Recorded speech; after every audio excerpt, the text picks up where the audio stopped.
तुम्ही या सगळे. ते गाडी थांबली आहे तर गाडी कुठे जात नाही. तिकडे गोंधळ नकोय. मीडियाला इकडे या सगळं. काय गरज नाही तिकडचं. मीडियाला इकडे बोला. माझं उलट म्हणणं आहे, असिस्टंट एसपी साहेब मोठे साहेब डीसीपी साहेब, माझं म्हणणं आहे 2 मिनिटं जरा बाहेर काढा. आम्हाला तुमच्याशी कोऑपरेट करायचं ना, पण तुम्ही काहीच कोऑपरेट करत नसता तर कोण होणार? माझी भूमिका बोलतो. त्यांना 2 मिनिटं सोडा. त्यांना सोडा. माझ्यावर विश्वास ठेवा. ओके.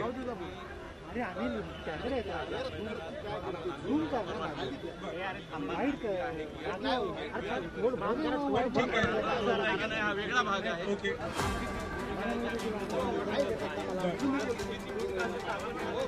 ठीक आहे. त्याला बाहेर काढा. बाहेर काढा. आम्ही बोलू. काय ते माझं 100%. 100% घेतली.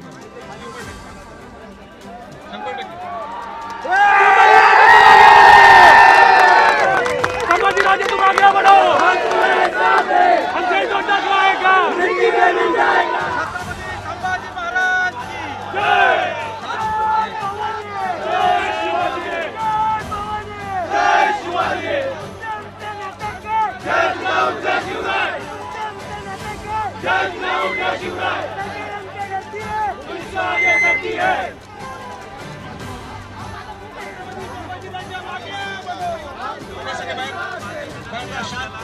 मी बोलतो.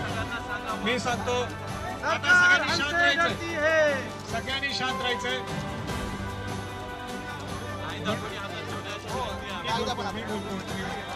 माझा शब्द डीसीपीने ऐकलेलं आहे. डीसीपी मुंडेजीने मी सांगितलं त्यांनी ऐकलंय. पण सगळ्या शिवभक्तांनी शांत राहावं. माझी भूमिका तुम्ही समजून घ्या.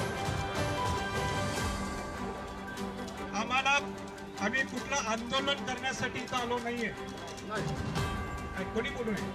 आम्ही आंदोलन करण्यासाठी इथं आलो नाहीये. या प्रतिकात्मक आंदोलन असं तुम्ही म्हटलं तरी चालेल, पण ते आंदोलन नाहीये. खऱ्या अर्थाने छत्रपती शिवाजी महाराजांचा पुढे पुढे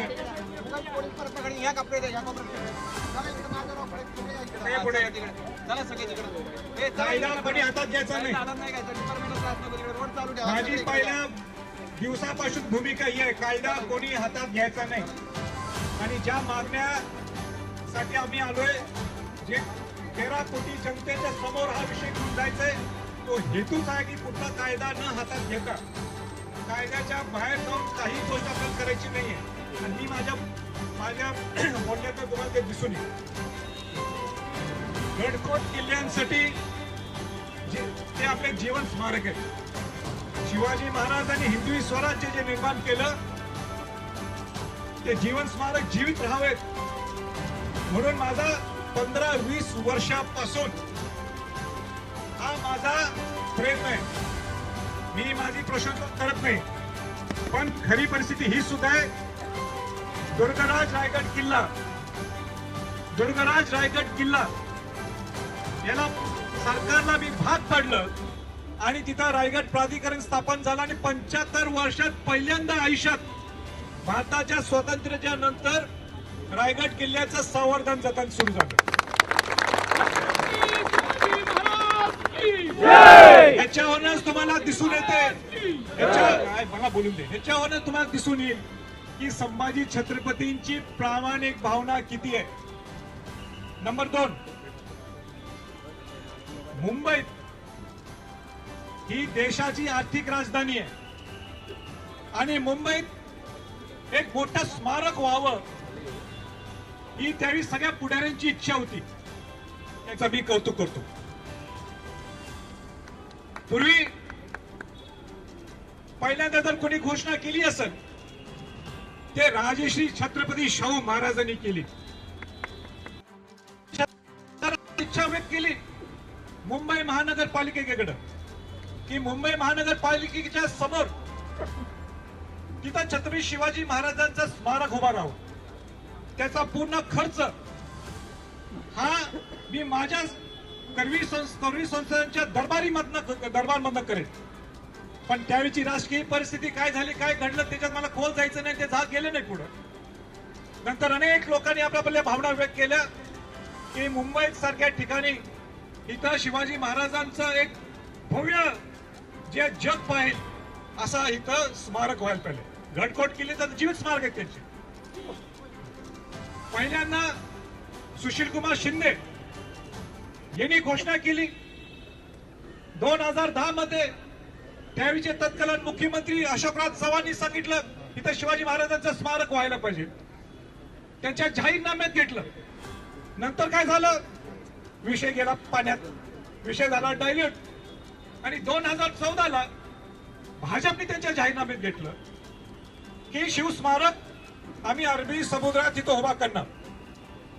2016ला बरोबर बघा, मुंबई महानगरपालिकेच्या निवडणुकीच्या अगोदर ते साधून घाई गडबडीने पण तिने देशाचे पंतप्रधान मोदीजींच्या हस्ते ते जलपूजन केलं. ज्यावेळी नरेंद्र मोदी एक पंतप्रधान जलपूजनला येतात, याचा अर्थ काय की तुमच्या परमिशन सगळ्या 100% पाहिजे. कुठलाही पंतप्रधान येत नाही. पंतप्रधानांनी जलपूजन केलं. त्या जलपूजनाला मी स्वतः हजर होतो. मला आनंद वाटला, मला कौतुक वाटलं की खरोखरच गडकोट किल्ल्याचं ठीक आहे, रेंगाळलंय, ते व्हायलाच पाहिजे. त्याच पाठोपाठ जर इथं शिवाजी महाराजांचं एक भव्य स्मारक उभा राहत असेल, जसं सरदार वल्लभभाई पटेल यांचं स्मारक उभा राहिलं गुजरातमध्ये, मला तुलना करायची नाही, पण शिवाजी महाराज हे देशाचं दैवत आहे. आणि शिवाजी महाराजांचं जर इथं स्मारक होत असेल त्याचं कौतुक व्हायला पाहिजे. पण 2016ला जलपूजन झालं. एक समिती सुद्धा स्थापन झाली. LNT ला कॉन्ट्रॅक्ट दिला गेला. मला सांगा त्याच्यानंतर काय झालं. मी विषय हातात घेतला परत. मी वेळोवेळी त्यावेळीचे मुख्यमंत्री तत्कालीन देवेंद्र फडणवीस यांना सांगितलं, विचारपूस केली. त्यानंतर तत्कालीन महाविकास आघाडीचे मुख्यमंत्री उद्धव ठाकरेंची माझी चर्चा झाली. त्याच्यानंतर आता एकनाथ शिंदेजी आणि आताचे उपमुख्यमंत्री देवेंद्र फडणवीस चर्चा झाली. त्यांना विचारलं का तुम्ही सुरू करत नाही. सगळ्यांचं उत्तर एकच, जे उत्तर मला डायरेक्ट दिलं नाही पण दुसरीकडे कळलं की ते पर्यावरणचे काहीतरी प्रॉब्लेम आलेले आहेत, काहीतरी अडचण निर्माण झालेली आहे, कोर्टात विषय गेल्यामुळे आम्हाला पुढं काही करता येत नाही. माझा प्रश्न आहे, सगळ्या पुढाऱ्यांना प्रश्न आहे, प्रामुख्याने या सरकारला प्रश्न आहे. तुमचं केंद्रात सरकार आहे, तुमचं राज्यात सरकार आहे, तुम्हीच घोषणा केली, तुम्हीच जलपूजन केलं. आणि ठीक आहे, किरकोळ माणसाचं जलपूजन, किरकोळ माणसाचं जसं स्मारक नाहीये, ते छत्रपती शिवाजी महाराजांचं अरबी समुद्रात 2800 कोटी रुपये जाहीर केले होते त्यावेळी, त्याचं जलपूजन केलं. आणि जलपूजन केल्यानंतर एक समिती स्थापन केली, LNT ला कॉन्ट्रॅक्ट दिला. आज तिथं काय झालंय ते आपल्याला माहित नाही. आता मी स्वतः जलपूजन करण्यासाठी गेलो, मी अभिवादन शिवाजी महाराजांना केलं. पण माझी इच्छा आहे ना, एक 13 कोटी महाराष्ट्रातल्या जनतेला शिवाजी महाराजांच्या अरबी समुद्रात तिथं स्मारक झालं आहे काही नाही. आणि झालं असेल तर आम्ही जाऊन सगळे शिवभक्त जाऊन अभिवादन करू. हे काय मला पोलिसांना विचारायचं आहे. एक मिनिट, कायदा हातात, आपण कायदा हातात घेतोय का? आम्हाला कायदा हातात घ्यायचाय का?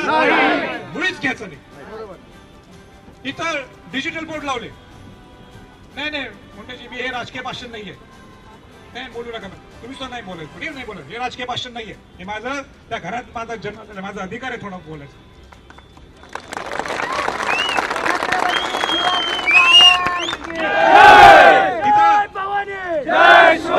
इथं डिजिटल बोर्ड लावले, सगळे फेकून काढले, फाडून काढले. बाकी सगळ्या पक्षाचे डिजिटल बोर्ड चालतात. त्या जो व्यावसायिक आहे त्याला धमकी, त्या बांद्राला ते कुठलं पोलीस स्टेशन खेरेवाडी मध्ये तो गुरोपी आहे, तो त्या व्यावसायिक जो त्याला पकडून, त्याचा काय संबंध विचार, त्याला कॉन्ट्रॅक्ट मिळालंय, त्याला पकडून मारलं. त्याला म्हणतात अरे भाजपचं सरकार आहे, इथं बोटवाले, त्याचं माझ्याकडे रेकॉर्ड आहे. तुम्ही म्हटलं तर रेकॉर्डिंग मोंडेस ऐकू शकतो, मोंडेची तुम्हाला ऐकू शकतोय. तर ते इथं पोटवाल्यांचा त्याला फोन, इथला जो कोण अध्यक्ष, अरे तू बुकिंग कसं केलंस, तू बुकिंग कसं केलंस, तुला माहिती आहे काय कोणाचं सरकार आहे, तू जर स्वराज्याच्या इथं कार्यकर्ते आत आले बोटीत तर तुझ्या परवाना रद्द. ही कसली हुकुमशाही आहे, ही कसली दडपशाही आहे, बोलायचं नाही मध्ये. मग हे टोचत नाही मला, माझा अधिकार जाऊन नुसतं आपल्याला फेरफटका मारायचं, अभिवादन करून यायचंय. ह्याच्यात कुठं गुंडशाही आहे, ह्याच्यात कुठं कायदा हातात घ्यायचंय. बर, व्होटवाल्याने सुद्धा काय सांगितलं, आम्ही पत्रकार बंधूंना तुम्ही नोट करा की जिथं लाईन आहे, जिथं मोठी पलीकडे जाऊ शकत नाही तिथं मुळीच जायचं नाही जायचं तिथं मुळीच. कारण का कायदा आम्हाला हातात घ्यायचा नाही. आम्ही दुर्बीननी बघू, दुर्बीनमध्ये बघून त्याचं अभिवादन करू. आता ह्याच चुकीचं 5,000 तिकीट काढले, आम्ही 5,000 तिकीट काढले. बोटवाल्यांनी सांगितलं 5,000 लोक येणार नाहीत, तिथं 2,000-2,500 लोकच आम्ही आत घेऊ सुरक्षेच्या दृष्टिकोनात. हे सुद्धा चुकीचं आहे का? आता पोलिसांचं म्हणणं आहे, काय म्हणणं आहे ते मी ऐकून घेतो, पण जे काय म्हणणं होईल, पण तुम्हाला सुद्धा माझ्या सूचना आहे. आपल्याला शेवटी इतर लोकांना सुद्धा कुठं त्रास होऊ नये. आपण शिवाजी महाराजांचे शिवभक्त आहोत. आम्हाला एकच दाखवायचंय, 13 कोटीतल्या महाराष्ट्र लोकांना दाखवून द्यायचं की नेमकं स्मारक कुठं आहे. त्या स्मारकाचं अभिवादन करण्यासाठी तर आम्हाला जायला परवानगी पाहिजे. तिथं सुद्धा आम्ही काही गुन्हेगार आहोत का? काय याच्यात मी काही गुन्हेगारी केली, काय गुंडगिरी केली आहे, काय कायदा हातात घ्यायला लागलोय?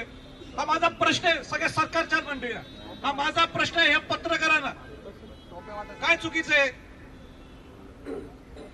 त्यांनी सांगावं. हो, मी कायदा मोडायला लागलोय, हिथनं परत जातो, मी हिथनं परत जातो, शिवाजी महाराजांना अभिवादन करतोय. मग त्यांनी सांगावं, सरकारने सांगावं की नाही संभाजी छत्रपती तुमची भूमिका चुकीची आहे, तुम्ही लोकांना भडकवायला लागलेले, तुम्ही राजकारण करायला लागले. अनेक लोक मला म्हटले, अहो तुम्ही आत्ताच निवडणूक आली म्हणून तुम्ही करायला लागलाय का? अहो ज्यावेळी स्वराज्य पक्ष आत्ताच स्थापन झालाय, या 8 दिवसाच्या अगोदर, त्याच्या अगोदर कुणी भूमिका घेतली? मी होतो. गडकोट कोल्ह्यांसाठी भूमिका कोणी घेतली? हा संभाजी छत्रपती, हा पट्ट्या संभाजी छत्रपती नुसता दुर्गराज म्हणजे दुर्गाच्या वर बोलत नाही, सगळ्या मतासाठी. काय यांना मतं मिळत नाही म्हणून कोण आवाज उठवत नाही, मी सुद्धा आवाज उठवायचा. जागतिक वारसा हक्काचे लोक आलेत ना आता, हे कोणी आणले? सरकार म्हणा असं आम्ही आणले असते, पण त्याचे पुढाकार कोणी घेतला? त्याचे शिखा जैन मॅडम जे त्यांच्या फिरायला लागलेत, युनेस्कोचे त्या आयकोमॉसचे जे उपाध्यक्ष आहेत, त्यांना आणलं कोणी भारतात? पहिल्यांदा भारतात नाही, आपल्या महाराष्ट्रात या संभाजी छत्रपती या पट्ट्याने आणलं.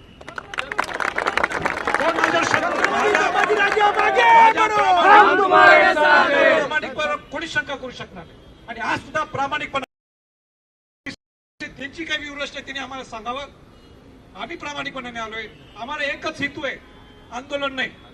आम्हाला प्रतिकात्मक आंदोलन असं समजा तुम्ही, पण या ह्याच्यात आम्हाला एकच दाखवायचं आहे की 13 कोटी महाराष्ट्राच्या लोकांना जलपूजन इथं झालं. शिवाजी महाराजांच्या नावाने खोटं चालणार नाही. भरपूर झालं, आता भरपूर झालं शिवाजी महाराजांच्या नावाने राजकारण.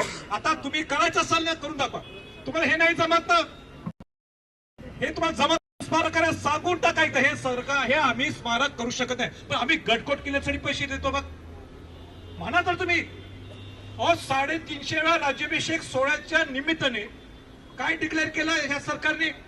450 कोटी रुपये आम्ही गडकोट किल्ल्याच्या संवर्धन, जतन आणि तुमच्या इतर उत्सवासाठी देतो. किती पैसे दिलेत त्यांनी मला उत्तर द्यावं. प्रश्नचिन्ह आहे, उत्तर द्यावं त्यांनी किती रुपये खर्च केले.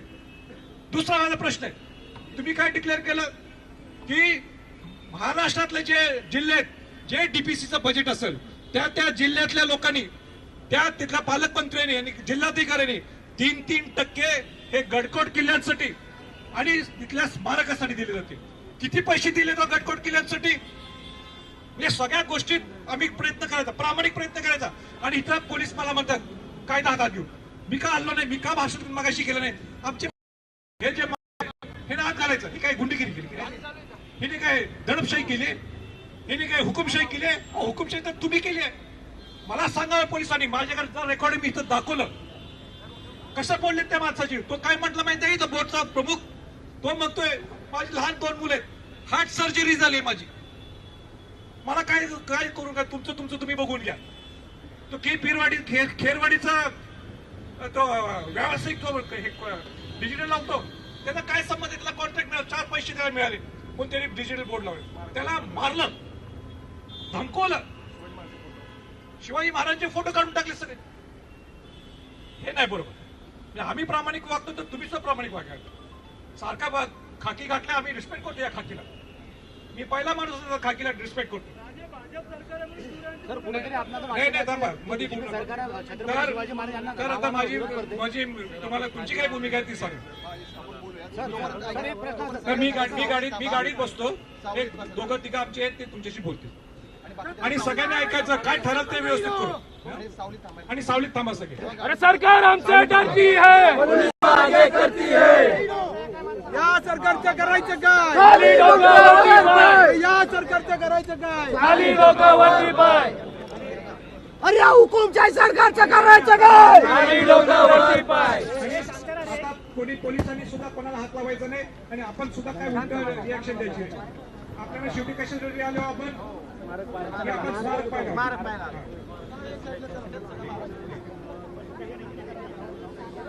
आता ऐकाय ना सगळे, ऐका आता.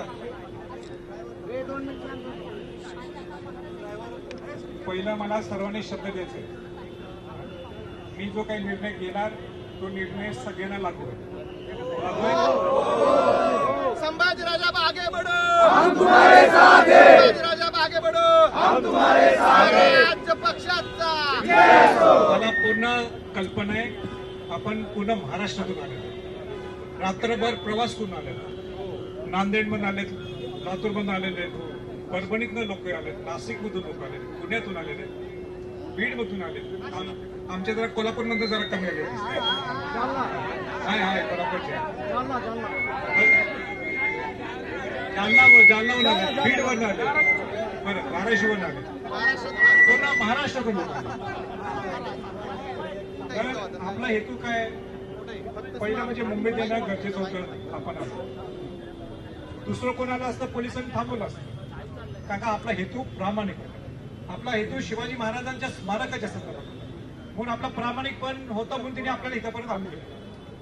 आता त्यांनी नियमाचे मला थोड्या अटी सांगितलेले, नियमाचे ऍक्ट सांगितलेले की तिथं 5 माणसाच्या वर अशा वेळी अलाव करत नाही. त्याला सुरक्षेचे अनेक नियम आहेत, गोटी जाण्याचे असतील किंवा तिथं काही गडबड काही घोटाळा जर झाला तर त्याला सगळे जबाबदार आहे.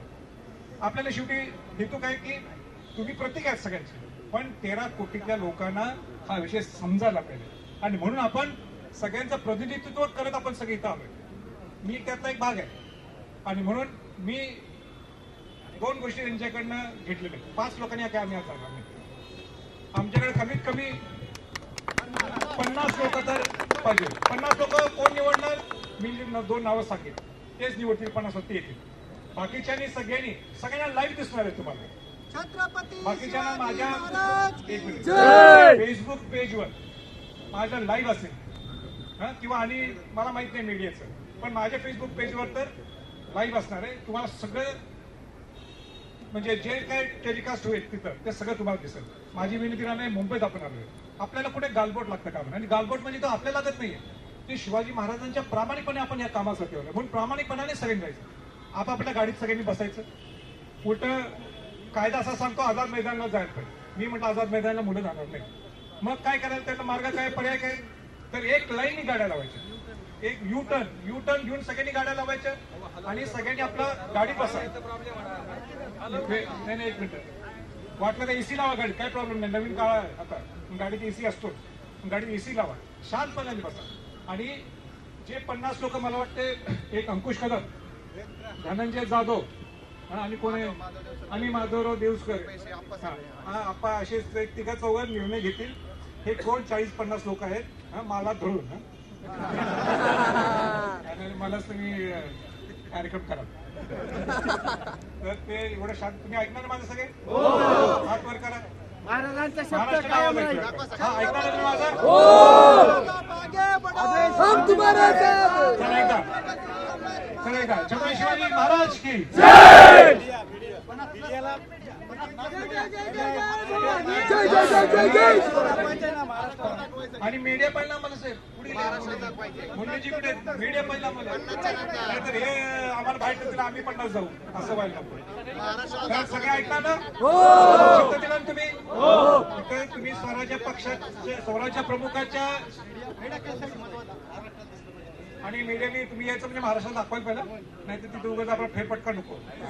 आणि तुम्ही शब्द स्वराज्य प्रमुखाला देत नाहीये कोणाला देत आहे.